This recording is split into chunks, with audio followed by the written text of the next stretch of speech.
为什么比尔盖茨、李嘉诚都投资了人造肉？人造肉到底是不是好生意？人造肉的头部公司到底有哪些？这就是我们今天的话题。大家好，欢迎来到投资频道，拒绝做韭菜。这是个讲述美股、A 股投资的频道，每周都会定期发布视频，站在全球的角度，给大家带来不一样的观点。不想错过的小伙伴，快请预定吧。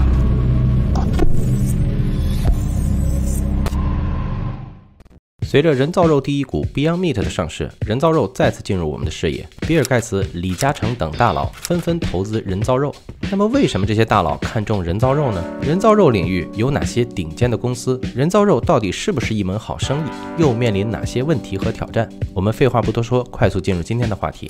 首先，我们先回顾一下上期的内容，还没看的小伙伴也可以去查看一下。第一个问题是，为什么需要人造肉？原因可以简单总结为以下3点：第一，更健康，人造肉不含胆固醇等影响人体健康的物质，可有效减少心脑血管疾病、糖尿病以及癌症的发生率。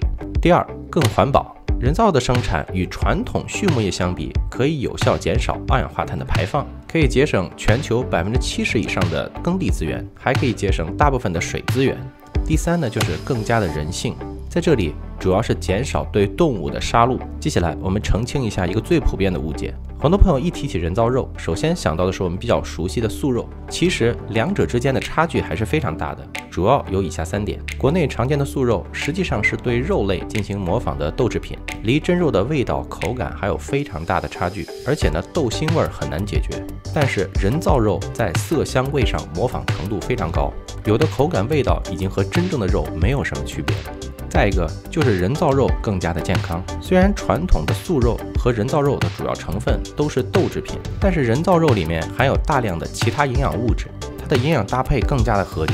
所以人造肉的最重要的特色在于复制了更多真正肉的营养成分。我们拿牛肉来举例，它的卡路里含量、蛋白质、脂肪含量和真正的牛肉几乎没有差别，但是呢，饱和脂肪酸减少了近50%，而且完全不含胆固醇，显然是更加健康的。最后就是原料其实也不一样，虽然都是豆，但是区别非常的明显。我们过去所说的素肉本身是一种豆制品，原料主要有大豆、豆腐，偶尔也有大豆的组织蛋白，但是没有纤维化，也几乎没有用豌豆做的。而人造肉的原料就要复杂很多了，其中最重要的差异就在于人造肉使用的是大豆或者豌豆的拉丝蛋白，正是由于这些区别，所以人造肉的口感更好，营养价值也很高。紧接着我们看一看人造肉头部的2家公司，其中之一就是人造肉第一股 Beyond Meat， 还有另外一家新贵叫做 Impossible Food。 这2家公司都是人造肉市场上的头部主要竞争者。在上一期视频给大家曾经介绍过，人造肉目前生产主要有2种方式，第一种方式是基于植物蛋白、氨基酸等制造的素肉，第二种呢是细胞肉，也就是从活体动物身上提取细胞，然后在培养基上进行增殖。但是由于细胞肉目前还在实验阶段，暂时无法解决成本问题，所以这2家公司都是采用第一种方法制作人造肉。虽然都是制作人造肉，而且方法也差不多，但是2家公司的技术路线其实并不一样。两者的主要区别在于，第一，到底是否使用转基因原材料。Beyond Meat 明确表示自己不使用转基因原材料。由于现在关于转基因食物争议有非常多，所以 Beyond Meat 非常聪明，就避开了这样一个争议。但是 Impossible Food 使用的是转基因原料。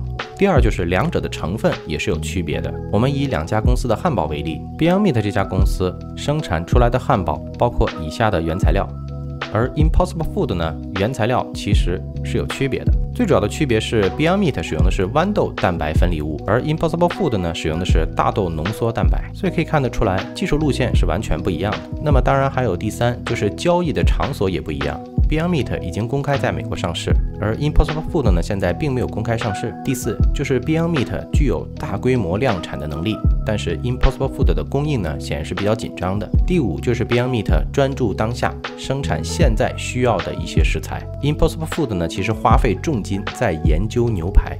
人造肉要想模仿牛排的组织其实是非常困难的，而且技术是完全不一样的，即使现在花大价钱也不一定会研究成功。所以 Beyond Meat 是专注生产适合人造肉的产品。那么接下来呢，我们重点看一下 Beyond Meat。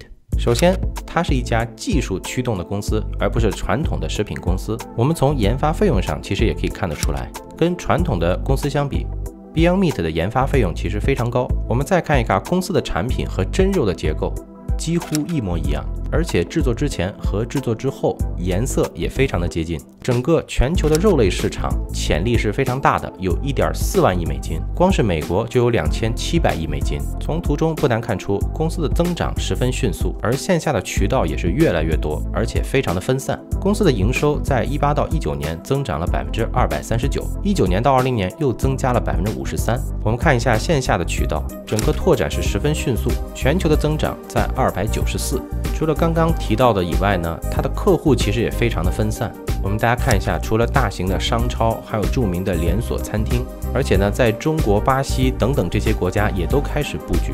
特别是中国一直以来就是肉类的消费大国。我们看一下最新的财报，那受到疫情的冲击，公司的增长显然有所放缓，只有2.7%，而且毛利也有所下滑。但是这个呢，应该只是暂时的现象。随着疫情结束，随着线下的渠道发力，相信呢，未来业绩会迅速的改善。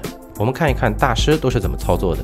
虽然早在去年，比尔盖茨和高瓴资本就已经清仓了 Beyond Meat 的股票，但是著名的桥水基金在今年第3季度还是加仓了 Beyond Meat 的股票。我们在这里可以做一个结论 ，Beyond Meat 是一家有技术优势和先发优势，也是一家技术驱动的创新型公司。虽然未来的市场前景非常的好，但是同时呢，也面临着诸多挑战，比如说人们的接受程度、接受的时间，还有就是关于健康的讨论。虽然它模仿的肉类，但是毕竟是一种高度加工的食品，因此钠元素高出普通肉类很多倍。那么到底怎么解决这些问题，怎么消除疑虑，都是公司需要面对和解决的问题。最后就是竞争对手的大量出现，怎么保持竞争优势，怎么打造护城河，也是个非常现实的问题。